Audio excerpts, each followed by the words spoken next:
Olá, pessoal, tudo bem? A aula agora vai ser sobre o estudo das células, citologia para vocês. Eu sou a professora mestra Jaqueline Bareia. Essa aula foi uma aula preparada para o oitavo ano, mas ela pode ser utilizada por outras séries e anos escolares. As habilidades que estão envolvidas nesse conteúdo são aquelas relacionadas à BNCC do sexto ano e também a habilidade 12 do SARESP do estado de São Paulo. Muito bem. A descoberta das células só se tornou possível após a invenção do microscópio. O microscópio é um aparelho com um conjunto de lentes específico para que você consiga enxergar coisas muito pequenas. O primeiro microscópio foi construído por irmãos, pelo Hans e o Zacarias Janssen. Isso em 1595. Já com um microscópio um pouco mais aprimorado, Robert Hooke foi aquela pessoa que visualizou e denominou pela primeira vez o termo célula. Ele cortou pedaços finíssimos de cortiça e colocou para observar em seu microscópio. Foi aí que ele viu que haviam estruturas muito pequenas, todas elas justapostas, e pareciam bem delimitadas, formando assim pequenas células. E a partir dali, em 1667, surgiu o termo células. O grande citologista inicial de 1674 foi Anton van Leeuwenhoek. Ele também aprimorou o microscópio, construindo seu modelo, e através dele, Anton van observou assim vários tipos de células. Inclusive, foi o primeiro a observar células nervosas do nervo óptico de carneiros. A célula, ela é a unidade da vida, ou seja, ela é fundamental. Sem a existência da célula, não existem seres vivos, com exceção dos vírus. Os vírus, eles ainda estão assim em discussão com relação à sua natureza. Eles têm tanto características de seres não vivos quanto características de seres vivos, principalmente a constituição proteica, principalmente a existência de material genético. Só que eles não conseguem se reproduzir sozinhos, eles precisam usar outras células para se reproduzirem. Isso coloca em xeque a questão de serem vivos, não vivos. Por fim, alguns cientistas chamam os vírus de partículas biológicas. E é assim que vamos tratá-los daqui para frente. Segundo a teoria celular, todo ser vivo é composto de células, mesmo que seja uma única célula, como nos seres unicelulares. Os componentes básicos de uma célula são os seguintes: a membrana, que seria, entre aspas, a pelezinha que delimita e envolve e protege a célula, que filtra, né, que diz quais são as substâncias que vão passar passivamente para dentro da célula, que vão sair passivamente da célula e que vão precisar de gasto energético, tanto para entrar quanto para sair da célula, ou auxílio de outras substâncias. Temos o citoplasma, que é essa estrutura gelatinosa que envolve e protege todas as organelas celulares que estão guardadas dentro dele. Além disso, o citoplasma possibilita o transporte de substâncias dentro da célula, principalmente pela existência de determinadas organelas que vamos ver em breve. E o núcleo celular? O núcleo celular é a central de comando da célula, onde está contido o material genético. E esse material genético é o ácido desoxirribonucleico, denominado por 3 letrinhas, DNA. No núcleo também existe um outro tipo de material genético, que é o RNA. Mas existem exceções com relação ao núcleo. Então, aqui você tem uma observação de uma célula de células sanguíneas. Você tem 2 glóbulos brancos aqui.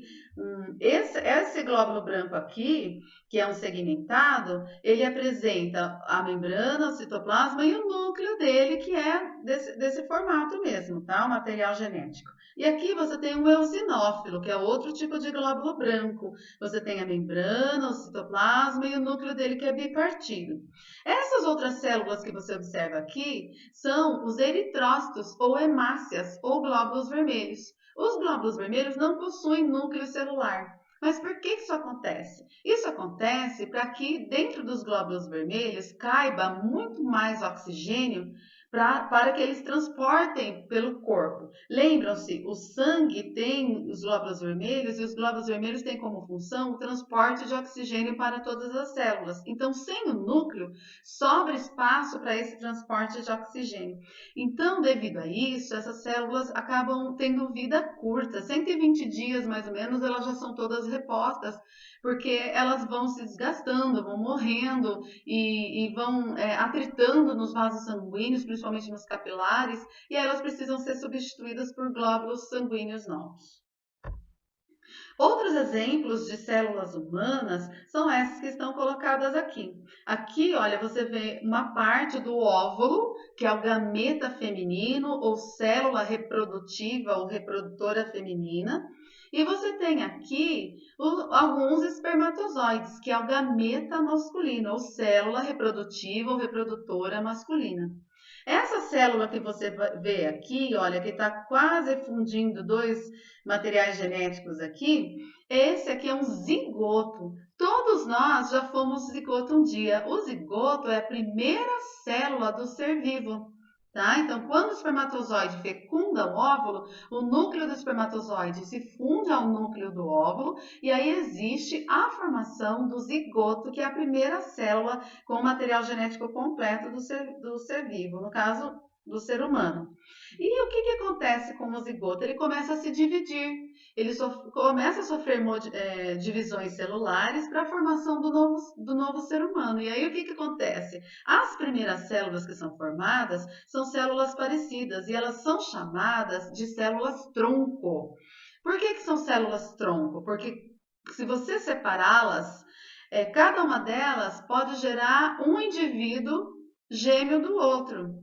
Isso, gente, na teoria, isso não é eticamente viável e nem necessário, tá? Mas cada célula dessa pode se transformar em qualquer órgão ou tecido do corpo humano, tá? Ou mesmo num ser humano completo. Agora, a gente precisa conhecer as organelas celulares. As organelas celulares são os pequeninos órgãos das células, assim como os nossos organismos contêm os órgãos que realizam as funções, as células possuem essas organelas que também realizam funções dentro dela. Tá? Essas organelas ficam dentro do citoplasma, mergulhadas e protegidas pelo citoplasma. Então, como eu já expliquei para vocês, o núcleo celular. O núcleo celular possui a membrana do núcleo, tá? Separando o núcleo do resto do citoplasma. Tá? Dentro do núcleo, a gente tem material genético todo enovelado lá dentro, que são as fitas de DNA. Nós, seres humanos, temos 46 fitas de DNA dentro dos nossos núcleos celulares, dentro de cada uma das células. Tudo bem? Se nós pegássemos todo o DNA do corpo de um adulto e amarrássemos essas fitas de DNA umas nas outras, nós conseguiríamos com essa fita chegar até a Lua e retornarmos. Tá? Tamanha quantidade de DNA que a gente tem empacotadinho, enoveladinho dentro dos núcleos de nossas células. Outra organela celular que a gente precisa compreender como funciona são os retículos endoplasmáticos. Nós temos o retículo endoplasmático rugoso, que é esse aqui, e o retículo endoplasmático liso, que é esse aqui, ó. Tá? Então, mais próximo do núcleo, a gente tem o retículo endoplasmático rugoso e um pouco mais distante do núcleo, espalhado pelo citoplasma, a gente tem o retículo endoplasmático liso. O que acontece com eles? O retículo endoplasmático rugoso, ele é um sistema de canais, percebe? Assim como o retículo endoplasmático liso, também é um sistema de canais que atravessa o citoplasma e possibilita o trânsito de substâncias por esse citoplasma, especialmente as proteínas que são produzidas aqui nessas estruturas que estão representadas por pequenas bolinhas aderidas aqui no retículo endoplasmático rugoso, que são chamadas de ribossomos. Os ribossomos são estruturas celulares que se distribuem por toda a superfície do retículo endoplasmático rugoso e também espalhado por toda a célula. O que os ribossomos fazem? Os ribossomos auxiliam o material genético a produzir proteínas. Os ribossomos participam da produção de proteínas. O material genético tem que estar associado ao ribossomo para que se forme uma proteína a partir desse código genético. Tá bom? Então, olha, retículo endoplasmático são canais, né, que percorrem, atravessam o citoplasma, possibilitando o transporte de substâncias, principalmente proteínas. E no caso do retículo endoplasmático rugoso, ele possui os ribossomos ligados a ele, participando também da síntese de proteínas.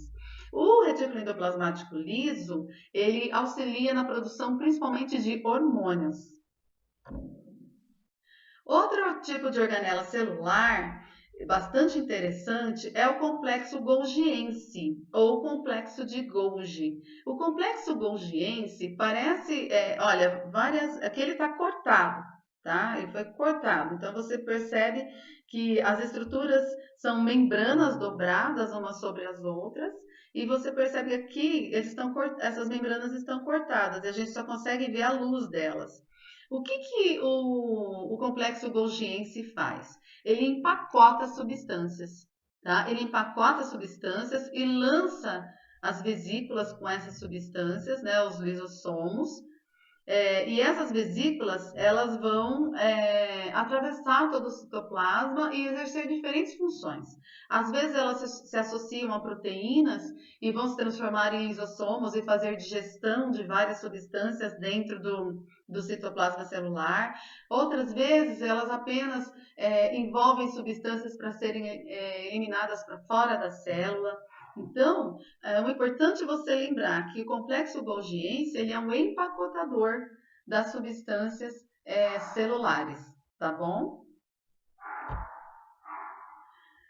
Olha, aqui é um lisossomo ou vacúolo digestivo. Então, o complexo golgiense, ele emite parte das suas membranas, olha, e se aqui dentro tiver proteínas que vão digerir organelas velhas ou substâncias dentro da célula, essa parte aqui do complexo golgiense, essa vesícula, passa a se chamar lisossomo ou vacúolo digestivo. Outra organela celular de grande importância são as mitocôndrias. Existem várias delas dentro do citoplasma da célula.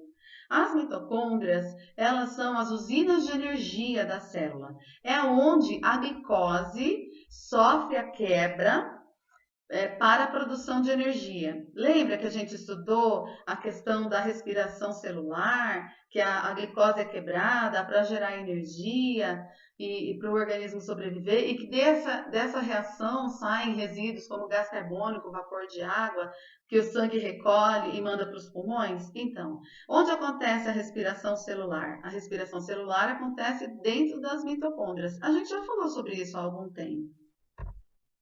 Olha, outra visão das mitocôndrias aqui. Aqui você tem bastante retículo endoplasmático rugoso. Olha só os ribossomos grudados aqui. E aqui a mitocôndria, tá bom? E sua estrutura. Aqui, ó, você tá vendo lisossomos, ó, que são pedacinhos de membrana do complexo golgiense fazendo digestão de organelas mortas ou de substâncias dentro da célula. Essa estrutura aqui só tem em seres capazes de fazer fotossíntese, só em seres que produzem seus próprios açúcares, seu próprio nutriente através da fotossíntese, tá? Essa organela são os cloroplastos. Eles possuem dentro deles a clorofila, que capta a luz solar para a realização da fotossíntese. Por favor, seres humanos não realizam fotossíntese, tá bom? E aqui, gente, tem uma linda foto mostrando várias células se multiplicando. Então, vocês devem entender que as células têm tempo de vida no nosso organismo. E aí, o que que acontece? Conforme células vão morrendo, novas têm que ir nascendo. Conforme a gente se machuca, naquele ferimento tem que ter reprodução de célula para fechar esse ferimento. Tá? Como é que isso acontece? Isso acontece através da divisão celular. Olha só, as células sofrem divisão celular para se multiplicarem. Por quê? Porque a partir de uma célula que se divide em duas, tem a formação de uma célula nova. Então aqui, ó, você observa células em vários estágios de divisão. Você tem aqui células, olha, que já estão começando a separar o seu material genético, olha, entre as duas células que estão se formando. Porque quando você pega uma célula que está tranquila, que não está se dividindo, o material genético está ali trabalhando, mas ele está, vamos dizer assim, tranquilo, bonito, todo enoveladinho dentro da célula. A partir do momento que a célula começa a se dividir, esse material genético começa a se modificar, ele começa a se enrolar mais ainda, e vai assumindo o formato de bastõezinhos. Esses bastõezinhos de material genético bem enroladinho são chamados de cromossomos. Então você está vendo aqui, ó, o DNA tão enroladinho, que se transformou nesses bastõezinhos que estão sendo separados aqui, que estão sendo afastados aqui uns dos outros para formar duas células novas. Algum aluno muito inteligente deve estar pensando assim: ô professora, se cada célula nossa tem 46 fitas de DNA, quando esse DNA se enrola todo no núcleo da célula, formam-se 46 cromossomos? Sim, querido aluno, formam-se 46 cromossomos. Mas, professora, se esses cromossomos se dividem entre duas células novas que estão surgindo, não vão ficar só 23 fitas de DNA ou 23 cromossomos em cada célula nova? Pois é, aluno, não, porque a natureza pensou nisso. O que você acha que acontece com o material genético antes de ter a divisão celular? Isso, ele se multiplica, isso mesmo. Cada fita de DNA faz uma cópia de si mesma através da duplicação do DNA. Então, é como se a célula ficasse com 92 fitas de DNA, 92 cromossomos, antes de dividi-los. Antes de separá-los entre as duas novas células. Muito bem, aluno, você é muito inteligente. Então, agora, eu gostaria que vocês entendessem os dois tipos de divisão celular, tá? Nós temos dois tipos. Então, vamos lá. Primeiro tipo de divisão celular. Como as células se dividem no corpo, no organismo. As células somáticas, que pertencem ao somo, que pertencem ao organismo. Como é que elas se dividem? Elas se dividem por um tipo de divisão chamada mitose. Olha, eu vou passar uma animação agora, ela vai se repetir várias vezes até eu conseguir explicar mais ou menos como que acontece a mitose, tá bom? Vamos lá. Olha lá. Então, olha, os cromossomos se separam, né? Agora eles estão voltando no formato de fita de DNA e aí o citoplasma se divide em duas células. Então, vamos lá. Como é que acontece isso? Os centríolos, que são essas estruturas aqui, ó, se afastam e produzem as fibras do fuso. As fibras do fuso amarram os cromossomos e separam os cromossomos que são iguais. Então, vem 46 para esse lado, 46 para esse. Aí ele se desespiraliza, volta a ser fita de DNA e as duas células novas estão completas, cada uma com 46 fitas de DNA. Olha lá. Então, primeiro se duplica, depois separa as duplas que são iguais, perceberam? Então, aí você tem uma célula dando origem a duas células. A célula mãe, que é a primeira célula, tem 46 fitas de DNA. E as células filhas, que são duas células filhas, também têm 46 fitas de DNA cada uma. Olha, se em vez de você quiser falar fitas de DNA, falar cromossomos, não tem problema, pode falar cromossomos, tá bom? Agora, o próximo tipo de divisão que nós vamos ver Não é um tipo de divisão igual à mitose, tá? É semelhante, mas não é igual. É o tipo de divisão celular que acontece nos testículos dos meninos e nos ovários das meninas. Nos testículos dos meninos, esse tipo de divisão acontece para a formação dos espermatozoides. E nos ovários das meninas, esse tipo de divisão acontece para a formação dos óvulos. Então, é a divisão celular chamada meiose, que divide ao meio o número de cromossomos ou o número de fitas de DNA. Então, você tem uma célula só lá do testículo, os centríolos se afastam, produzindo as fibras do fuso. Você percebe que os cromossomos eles estão duplicados, olha, eles estão duplicados. Vai ter uma primeira separação, separando o cromossomo da mãe do cromossomo do pai e misturando-os, tá? E aí o citoplasma divide-se uma vez. Só que agora tem uma segunda divisão dentro da meiose, a segunda fase da meiose, que vai separar os cromossomos iguais, tá? E aí você observa que uma célula filha, você observa que uma célula mãe de 46 cromossomos duplica o seu DNA e é como se ficasse com 92. Aí acontece a primeira fase da meiose, que separa os cromossomos paternos e maternos, misturando-os, tá? E depois tem a segunda fase da meiose, que separa mais uma vez o cromossomo que é igual ao do outro.